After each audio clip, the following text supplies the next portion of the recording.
Enquanto uns choram, outros vendem lenços. Aparentemente tem sido essa a tônica do mercado cripto no mês de julho de 2024. Mercado cripto corrigindo, a Alemanha vendendo 3 bilhões de dólares em bitcoins que haviam sido apreendidos. Enquanto isso, os ETFs de Bitcoin Spot têm entrada recorde, grandes corporações continuam comprando Bitcoin e a taxa de acumulação é a maior em mais de um ano. E é sobre essa história que a gente vai contar aqui agora no vídeo do Cointelegraph Brasil. Esse mês de maio tem sido bastante agitado para o mercado cripto de uma forma geral.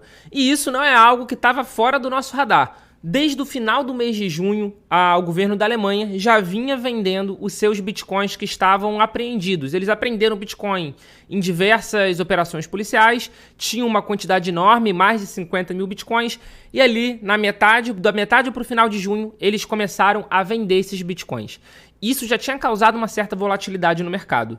Outro fator de volatilidade, que ainda continua, que ele ainda não foi efetivado, apesar do FUD, do medo, tá caindo um pouco, é sobre o reembolso da Mt. Gox, aquela exchange que foi hackeada em 2014 e que muita gente perdeu dinheiro lá. Mas uma parte desse dinheiro foi recuperado e vai ser distribuído entre os usuários, entre os credores. E essa pequena parte recuperada vai ser aproximadamente 9 bilhões de dólares. Então, a gente espera que isso aconteça ainda esse mês, comece ainda esse mês, então a gente ainda espera alguma volatilidade. Mas, de qualquer forma, o que a gente já consegue ver é como o mercado está absorvendo tudo isso, como o mercado está absorvendo todo esse despejo, toda essa venda. No momento de gravação desse vídeo, no dia 15 de julho de 2024, o Bitcoin está começando uma recuperação. Começando no sentido de que ele começou ao longo do final de semana, que esse vídeo está sendo gravado numa segunda-feira, e agora ele está continuando. Nesse momento, cada unidade do Bitcoin está aproximadamente 63.600 dólares americanos. Se a gente clicar aqui no gráfico do Bitcoin propriamente dito, vou clicar de um mês para cá, que a gente vai ver que está com uma pequena desvalorização de aproximadamente 3%. Mas se a gente for ver aqui, no dia 1º de julho, ele estava custando aproximadamente 63 mil dólares. Ou seja, a gente teve uma queda muito pesada, que foi quando o FUD do governo da Alemanha, quando o FUD de todo o despejo da Mt. Gox atingiu o seu ápice, pelo menos o seu ápice até o momento, e agora já fez um V, né? Uma recuperação em V, já se recuperou, tá no mesmo patamar do início do mês. Essa volatilidade, que nem eu falei, já era esperada, inclusive em um vídeo aqui no primeiro dia desse mês, que eu vou colocar até o link aqui na descrição, eu comentei sobre isso, que a gente já esperava que o mês de julho fosse um mês de fortes emoções. E é exatamente isso que aconteceu. Caiu de 63 mil, chegou a atingir ali abaixo dos 55 mil dólares americanos, e com isso muita gente entrou em pânico vendendo e vendendo. Enquanto muita gente vendeu, muita gente do outro lado naturalmente comprou. E isso a gente conseguiu ver inclusive nos ETFs de Bitcoin Spot. ETFs esse que na semana passada tiveram uma semana excelente de compra, uma semana que há muito tempo a gente não via nos ETFs. Só na sexta-feira, dia 12 de julho, a gente teve uma entrada de mais de 5.700 Bitcoins. 5.700 na sexta, 2.300 na quinta, 2.000 na quarta, 3.600 na terça e mais de 5.200 na segunda. A gente precisa levar em consideração que diariamente são minerados 450 novos Bitcoins. Ou seja, só esses ETFs de Bitcoin Spot demandaram vários dias de mineração em apenas esse artifício de compra, em apenas esse artifício de investimento. Então, enquanto muita gente despejava por medo, por pânico, os ETFs aproveitaram para acumular. Os investidores que aplicam via ETF de Bitcoin Spot nos Estados Unidos aproveitaram para acumular. Focando ainda no ETF, a gente pode ver aqui nessa matéria do Cointelegraph Brasil, ETFs de Bitcoin à vista, que são os Bitcoin Spot, registram o maior fluxo em mais de 5 semanas. Os ETFs de Bitcoin da BlackRock e da Fidelity lideraram as entradas de 310 milhões de dólares, enquanto a Grayscale registrou um raro dia de entrada de 23 milhões. A gente consegue ver aqui que o da Grayscale na sexta-feira, de fato, ele teve um saldo positivo. E o porquê que é raro da Grayscale ter um dia positivo? Por causa da taxa de administração. A taxa de administração desse da Grayscale é na casa de 1,5%, enquanto dos outros orbita entre 0,2 e 0,3, ou seja, 1,5 é muito superior. E mesmo assim eles conseguiram ter esse dia de entrada. Então foi um dia muito bom na sexta-feira, o melhor dia desde o dia 5 de junho, ou seja, mais de um mês. E que nem eu falei, a semana passada como um todo foi uma semana muito boa, foi uma semana muito boa mesmo, com uma entrada estratosférica de quantidade de Bitcoin. Mas, de qualquer forma, e essa entrada, inclusive, só para fechar um parênteses, fez a BlackRock superar o recorde de Assets Under Management, ou seja, de ativos sob gestão da marca de 10,6 trilhões de dólares. Então, a entrada que eles conseguiram no ETF de Bitcoin Spot auxiliou que eles quebrassem esse recorde deles. Mas não foi só o ETF que nesse período continuou acumulando Bitcoin. As baleias de Bitcoin pegaram 4,3 bilhões de dólares de Bitcoin em meio à queda de preço. As baleias de Bitcoin não acumularam tanto Bitcoin em um período de 30 dias desde abril de 2023, que foi logo após o colapso de vários bancos locais nos Estados Unidos. Naquele momento a gente também teve uma queda e as baleias foram lá e compraram com tudo. Inclusive, muita gente fala que isso é um sinal claro de formação de fundo. Que um analista da CryptoQuant, o Ming Wu, ele falou o seguinte: isso sugere que a formação do fundo do BTC pode estar quase completa. Então, muita gente já está otimista que a gente já bateu no fundo. Isso aconteceu? A gente não tem como saber naturalmente. É claro que isso daqui que eu vou mostrar agora auxilia muito nessa visão, auxilia muito nessa interpretação. O governo da Alemanha, que nem eu falei no início do vídeo, na metade de junho de 2024, começou a vender o que tinha o seu hold de Bitcoin. Bitcoin esse que o governo alemão tinha aprendido em diversas operações ao longo de um bom período de tempo. Eles tinham 3 bilhões de dólares em Bitcoin. 3 bilhões de dólares em Bitcoin.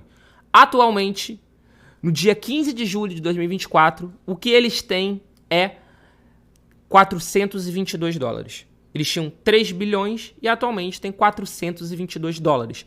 Eles liquidaram 3 bilhões em um mês.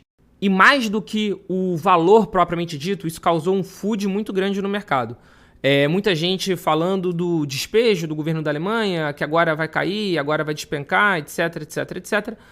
E realmente caiu, aqui ó, do início de julho até o dia 15, caiu, mas voltou.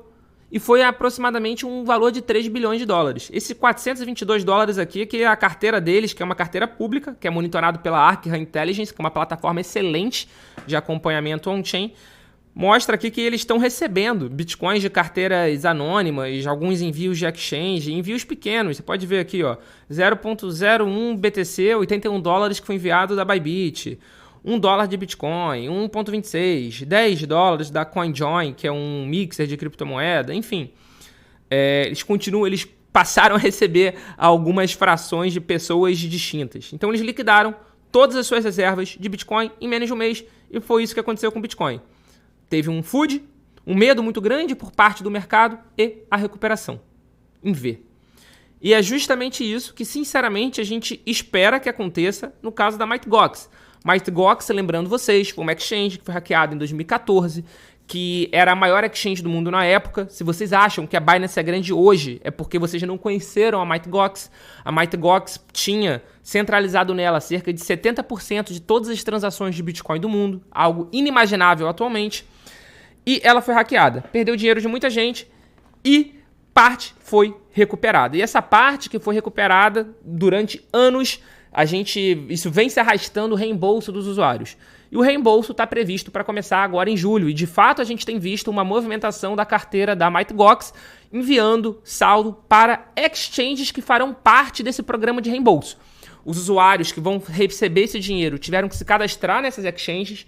A Mt. Gox está enviando para essas exchanges o dinheiro e ele vai ser repassado para os usuários. São mais de 9 bilhões de dólares. É uma quantia muito grande. E a gente consegue ver que esse valor já está sendo movimentado. A gente já tem visto movimentações. Há 2 semanas atrás, por exemplo, a gente teve uma saída de cerca de 150 milhões de dólares. A gente teve depois também envio para uma outra carteira na casa de 84 milhões de dólares. Aí aqui, há 2 semanas atrás, aí sim, enviou para uma outra carteira deles na ordem de 2,55 bi de dólar. Da mesma forma, 2,71 bi de dólar. Então eles estão movimentando esse dinheiro justamente para fazer o pagamento, para fazer o reembolso desses usuários. Então é claro que, primeiro ponto importante ressaltar, não vai ser 9 bi de uma vez só. Eles não vão liberar para todos os usuários todo o dinheiro de forma instantânea. Não vai ser send, enviou para todo mundo pode pegar e vender. Eles têm um cronograma de reembolso. Então isso vai ser gradual, não vai ser numa paulada única. Isso vai ser gradual. E o segundo ponto é que o caso da Alemanha, que foi 3 bilhões de dólares, já mostrou que o mercado consegue absorver. A maior parte da queda não foi por causa da venda. A maior parte da queda foi por causa do pânico criado por causa da venda. Então, mas de qualquer forma, é claro que a gente espera uma volatilidade grande ainda nesse mês por causa desse reembolso. Porque é óbvio que vai ter um FUD quando o reembolso de fato começar. É claro que vai ter também um aumento da pressão vendedora, o que vai gerar um pânico em parte dos investidores. Então, a gente espera volatilidade, mas de qualquer forma o mercado provou que é muito capaz de absorver esse valor e muito mais. Enquanto uns choram, outros vendem lenços. E é justamente isso que os ETFs estão fazendo. Os ETFs, como um exemplo, estão drenando uma quantidade enorme de Bitcoin. Bitcoin esses que estão sendo vendidos por muitas pessoas que criaram pânico, que ficaram com pânico, na verdade, no mercado, com medo de uma queda mais intensa. E a gente potencialmente ainda no mês de julho vai ter início as negociações de ETF Ether Spot. O Ethereum, inclusive, já começou também a se valorizar, inclusive está com uma performance superior ao do Bitcoin, levemente superior ao do Bitcoin na última semana, está com quase 14% de valorização nos últimos 7 dias, muito por causa também das expectativas que o mercado tem de que a negociação comece ainda no mês de julho. Vale ressaltar que os ETFs de Ether Spot já foram aprovados há algum tempo, mas ainda falta a aprovação de um formulário pela SEC chamado S1. Ao longo dos últimos 7 dias, a SEC e as corretoras, as gestoras que vão lançar esses ETFs têm trabalhado. A gente tem visto essas gestoras submetendo diversas documentações, diversos documentos para a SEC. Então, a gente acredita que ainda no mês de julho essas negociações vão ter início. Essas negociações tendo início, o que a gente espera também? Uma valorização do Ether. O Ether não bateu a all-time high dele ainda esse ano, diferente do Bitcoin, por exemplo. A all-time high do Ether continua sendo do último ciclo de alta. Aqui, ó, a última all-time high do Ether foi 4.891 dólares em 2021, 16 de novembro de 2021. Então, a gente acredita sim que o Ether vai ter também a sua all-time high em algum momento no futuro e, sem sombra de dúvida, o ETF de Ether Spot vai ajudar. Então, para contrabalancear a questão também da volatilidade causada pela Mt. Gox, uma volatilidade negativa, talvez a gente vai ter uma volatilidade positiva do início de negociação do Ether Spot, que vai trazer dinheiro para o mercado cripto. Uma lição que o caso da Mt. Gox pode trazer para a gente é que lá em 2014 muita gente usava a Mt. Gox de fato como um local para manter os seus bitcoins. A gente precisa entender que naquele momento também a situação era outra, né? A gente não tinha carteiras de celular tão robustas quanto as que a gente tem atualmente e muito menos carteiras físicas. Mas não é o caso de hoje em dia. Hoje em dia a gente tem diversas opções excelentes. E por isso estou colocando aqui para vocês 2 vídeos, um mostrando os diferentes tipos de carteira que a gente tem e o outro mostrando algumas carteiras para celular, que atualmente são infinitamente melhores, inclusive, do que as carteiras que a gente tinha para computador em 2014. Então, vejam esses 2 vídeos aqui que eles são extremamente importantes para você. Então a gente já tem um encontro marcado aqui.